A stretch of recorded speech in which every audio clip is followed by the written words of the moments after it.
You ready? You ready?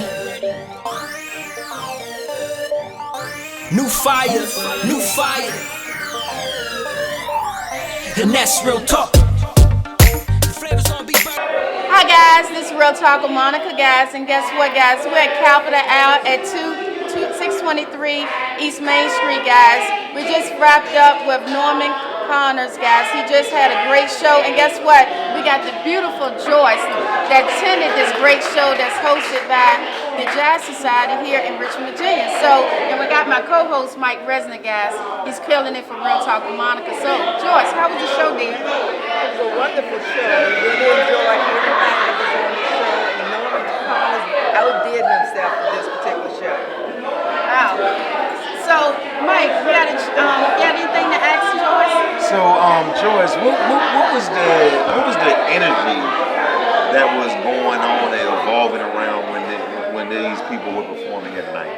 Well, everybody had a lot of energy. They came all out in the audience, and they entertained people. They walked all the way to the back, and the keyboard player was outstanding.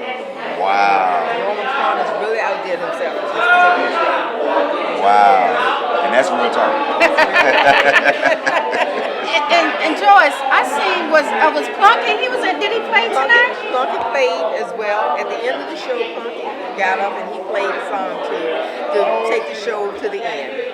So it was really a wonderful show, and it was outstanding, and we hope that Norman Connors will come back for another show in Richmond. Did he sing "You Are My Starship"? You Are My Starship, and all the other songs is on his recording. And his CDs are being sold here, and we want everybody to come out and see him again when he comes to Richmond. And he should be coming back soon, hopefully for December. Oh, please stand up with you, Joyce, and show us that beautiful outfit. How you doing? Twirl, baby, twirl. Twirl, twirl, twirl. Thank you, beautiful Joyce. Thank you.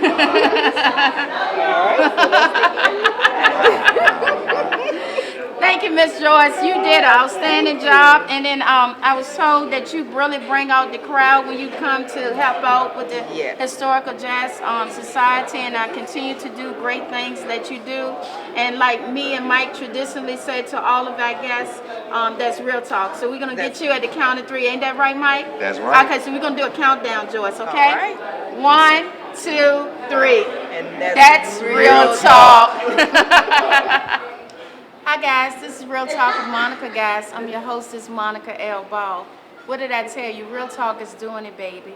We're here at Capital L, here in Richmond, Virginia, guys. And guess what? I got the legendary drummer, guys, Norman Connors, and the beautiful songstress, Theo. Look, she said, Monica, why are you bringing me on camera? I said, my clothes. Look, you still look glam, baby. And she's still rocking it. And even though she got on some jeans, she's still killing it on my show, guys. I love you. And that's what Real Talk do. Look, that's what they said too. Norman said, you must be up north, baby. He want to take me back. With him. He can't have me. VA loves me. Yes. And I got my co-host partner, Mike Rezek, guys. And we're wrapping it up here for another great show that Norman did. He did 2 sets tonight, and guess what? We're gonna bring the man of the hour. The woman was like, bring that man back on that show, and that's what we had to do. We just wrapped up at Comcast, so guess what? We're gonna bring him on the CW network. And thanks again, Preston Brown, for giving me the call at the last minute. He said, please bring Norman Connors on his show for Famous Brown TV in conjunction with Real Talk with Monica. So enough talking. Bring the man of the hour, Norman Connors. Welcome to Real Talk. Well, we did 2 beautiful shows. First show sold out, second show was almost sold out. And we had a great time. We saved the best for last, although the first show was tremendous too. Great. And it's good to be in Virginia, and good to be with this doll. Beautiful lady. This doll from Virginia. And her co-host here, who was real quiet. He protects her. That's real talk. He protects her, so so she hope she don't get in any trouble, but she's in good hands. Yeah. So Norman, tell viewers about yourself, if they don't know. The show featured Miss Theanita Valentin on, Yeah. she's a female vocalist, and Tony Green was a male vocalist. Michael Ely was the bass player. Greg Rich was the keyboardist. Kelly was the drummer, and Norman Connors was the leader. Always. And we had a beautiful time. It's a gorgeous time. And we're on our way to New York to do the tribute to Phyllis Hyman Yeah. on Saturday. And then 2 days after that, we'll be in the studio to put the top on my new CD. 40 plus years celebration as a recording artist. Wow. And we're going to do at least 5 songs, added to another 12 that is finished, and that'll be it. Hope it can come out before Christmas. If not, it'll be out by Valentine's. So Theo, how long you been working with this man right here? About 5 years. Been that long? It's been that long. About 4 or 5 years, yep. 4 years, yeah. Yeah, okay, 4 years. That's a long time still. So how long you been singing? Oh my goodness.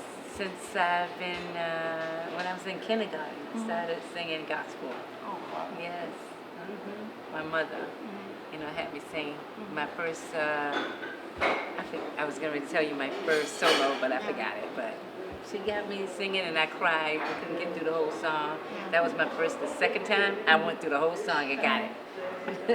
You know, when I was talking to Norman early, and I said, how did this guy start it out? And he told me when he was 3 years old, he was beating on some forks. Table. Yeah, some table with some forks. And I said, and he told me that it came to him natural. And Norman, I wanted to keep telling the viewers, just tell the viewers about your story, how you started in this game of drumming. I started out playing with knives and forks on my mother's table when we eat, and she brought me a set of drums. I had some great people who came to my elementary school and performed, and they became big stars. And when I saw them perform, I said, that's it, I want to be just like them. And when I first seen Duke Ellington, I wanted to be like him. And then when I met Miles Davis, I just threw in the towel. I said, that's it for me. So here I am. Yeah, this is a guy from a Philly guy that stayed a few blocks from Bill Cosby, then went from Juilliard School, and then played with, some greats, Coltrane, nowadays, And then he started producing. Yeah. Producing everybody just about. A lot of people. Yeah. Phyllis Hyman, Yeah. Gene Conn, a lot of people. Yeah. Dee Bridgewater, Dee Bridgewater. Angela Bofield, Norman Brown, Yeah. Marion Meadows, Lynn Jones, Melba Moore, So I feel Herbie blessed. Hancock, Lolly Loud, Gerald Albright, Paul Jackson Jr. Look, Norman, them millennials don't know about that. That baby making music, baby. You're schooling them, baby. You're schooling them. Look, a young guy over there at RT, you like, man, who's these people, baby? He's sweating, baby. But they got them phones. All they got to do is push the button. Yeah, and say hear Norman some of them Connors. names, There you go. And push some of them those buttons, names. That's right. And everybody's history Google will come me. up. It's Google. Google. And what's the other thing? When you Google him, it's a long list of things. What's the other? YouTube. YouTube. Yes. Google. When you Google him, and you Google Norman Connors, or you YouTube Norman Connors, the list goes like that. Yes. Of records he's done. Norman, what's the biggest crowd you can remember that you performed in front of? My biggest crowd? Probably the Montreux Jazz Festival. I think that's about 15,000 people, 29,000. Wow, that's amazing. And where was that located? Montreux, Switzerland. Whoa, okay. That's amazing. Absolutely. And then he still finds time to help other people, So that I pray for him all the time because he's such a wonderful person. He doesn't have to reach out to anybody, to try to help. But he's been helping a lot of people, and he's helped us. I feel very blessed to have met him, to be with him, and I hope we work together a long time. You know, when I was telling Mike, I was overwhelmed when I sat down, and then I went back to the studio, and I was on the phone with a guy that I was talking to. His name was James Time. His brother's name was Larry Times, and I told him I had an interview with him. He said you played at Virginia State. And he remembered you. Yeah. And he said that you was his icon, and he told me that he wanted me to tell you this and to tell you this in your face that you are a legendary. You inspire him every day, and I told him that this is, now I see why he gets the itch. That's why I do what I do with Real Talk with Monica. And he said that you inspired him every day, and that's why he does what he does. And he played at the National just this past week for no money because he wants to be a great one day, to be an accompany just greats like you guys. That's very He want me to tell you that. I just got off the phone with him today. He want me to tell you that you was his icon. He wish he could see you today. Hey, welcome to Real Talk. How you doing? Hi, and it's Mike. Mike Ely. Hey, how you doing, Mike? Welcome All to right. Real Talk. Now, come on in here, man. Come on, scoot on in here. Hey, so how it is, man, being a, you said, what's your position again? Music director and bassist. Music director and bassist. And road manager. Wait a minute. Wow, man with many I got hats. triple duty. Man, you the hardest working man in JB dad, baby. So how long you been working with Norman? 6 years now. Oh, wow. Total 6 years. So what can you say about this journey in the music industry? As far as the new music versus the old music, well, I'll go back. We're trying to bring real music back to the forefront because everything's sampled. The younger generation is sampling what we did years ago, and they don't even know where it came from. Not to discredit them, because it's a new generation of music. So we're just trying to keep real music alive. I'll leave it at that. What was some of your music icons when you was listening to music that you like listening to? Of course, I start with Norman Connors. Yeah. He had Michael Henderson on bass. Oh, he had Gene Carn, Phyllis Hyman. Recently, coming up Norman Brown. But if we go way back, Frank Foster. I played with Bernard Wright, Tom Brown, Donald Blackman, keyboardist. He's passed away. A lot of the old guys, Frank Foster, Clark Terry, Mary Lou Williams, Sarah Vaughan, Ella Fitzgerald. Oh, wow. We can keep going back.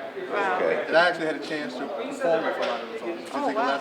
Oh, wow. In my younger years, I was a student at Norfolk State, and they had a program called Go Trojans. That's right. No, wait. Wait a minute. No, it's Spartans, baby. I'm sorry, Virginia State in my baby. Look, I got a Virginia State intern, baby. He didn't spoil on me. I'm sorry, Spartans. Spartans.